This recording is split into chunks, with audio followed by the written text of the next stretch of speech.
Hey friends, over the last 24 hours, I received so many messages and so much support from you, from people I knew, didn't know, haven't heard from in a long, long time. Thank you so much for your support, your prayers, your encouragement. We are in a tough spot, but I thought I'd give you an update, what's going on here, because I'm seeing Western news resources. They understand what's happening factually, but they don't get it. So I thought I'd give you a little bit of a Ukrainian perspective, because obviously me and my friends are on the phone all day, news feeds from Ukrainian sources, so we understand sort of what's happening, but also why it's happening. As you know, was it 25 hours ago, Russia had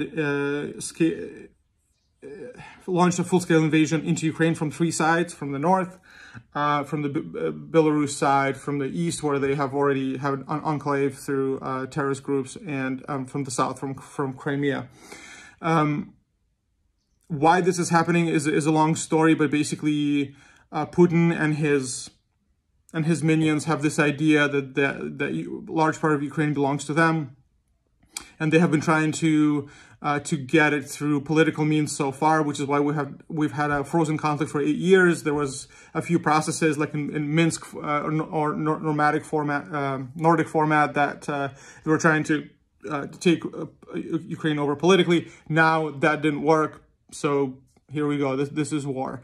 Putin had declared two goals of this peacekeeping operation. By the way, peacekeeping operation, this is straight from 1984. They are attacking military objects, military personnel, but also civilian objects and civilians. There's nothing peaceful about this.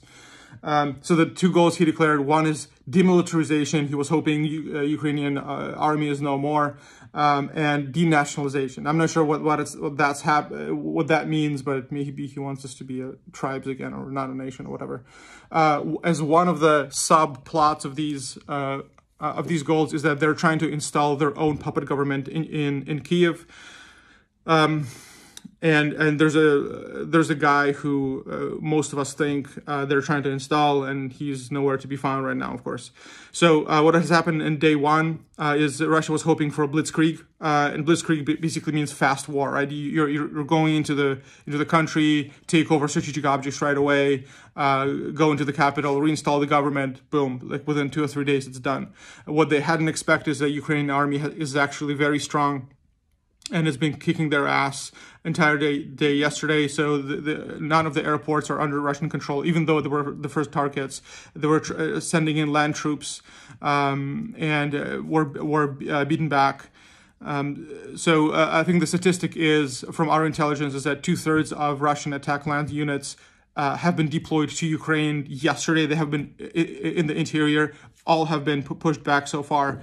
And 20 and 40, but they only could go like in 40 kilometers, so which is about 25 miles. So for Russia, this is a big surprise. They didn't expect Russian army to fight and to fight so fiercely. In fact, not only Putin, but also another politician from Russia, and actually a couple had mentioned this, that they were expecting when they go in day one, as it happened in Georgia, Ukrainian army would lay down their arms and give up, and it would be an easy victory. No shit. So there were a lot of there were 5 hot points yesterday, 2 in the north, obviously the entire perimeter of the conflict line in the east, and a few cities in the south.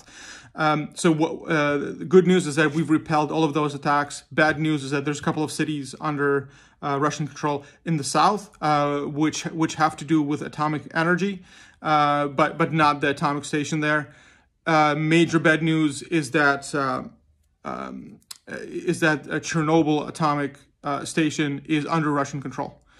All right, so today our intelligence through the Ministry of Defense is saying that today is going to be worse. Russia does not have resources for a long, drawn-out war, so they're trying to push and up the ante as much as they can, so that they achieve, panic, fear, and maximum results. I don't think it's going to happen, but today is going to be fierce bombing. They're concentrated the forces on Kiev. During the night, they were trying to land paratroopers in Kiev. Not successfully, thankfully, and now they're just bombing it with with rockets. Kiev, man. Anyway, another thing that I have to point out is that I'm shocked that this is the misconception anywhere in the West that this is a regional conflict. This is not a regional conflict. It's not a regional conflict like Poland was not a regional conflict in 1939. Guys, Russia is not fighting Ukraine. Russia's target is the West. If you listen, I only could hear about 50-60% of what Putin was saying on Monday during his deranged speech. The target there is not Ukraine. Target there is the West, and Ukraine is sort of the spoils of the West for now, and he's wronging that he's righting that historical wrong now, but his ambition is against the West. I understand there's a lot of politics involved, and sanctions help, but they have at best long-term effect. We need more support than that. Our army is good; it's fierce, but look at Ukraine, at how small that is, and how large Russia is. And they have nukes, and right now they have Chernobyl atomic station as well. Guys, do not deceive yourselves. This is not a Ukrainian problem. This is like all of us problem. This is the West problem.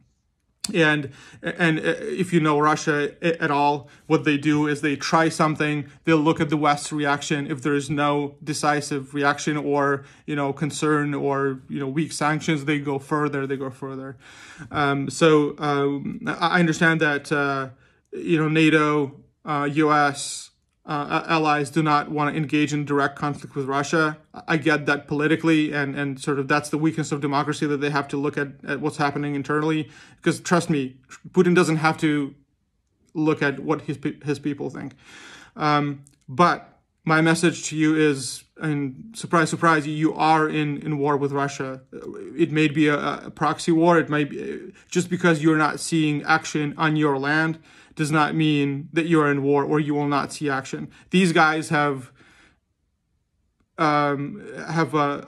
weapons of mass destruction up the wazoo. I mean, the ballistic rockets could reach anywhere in the West, trust me.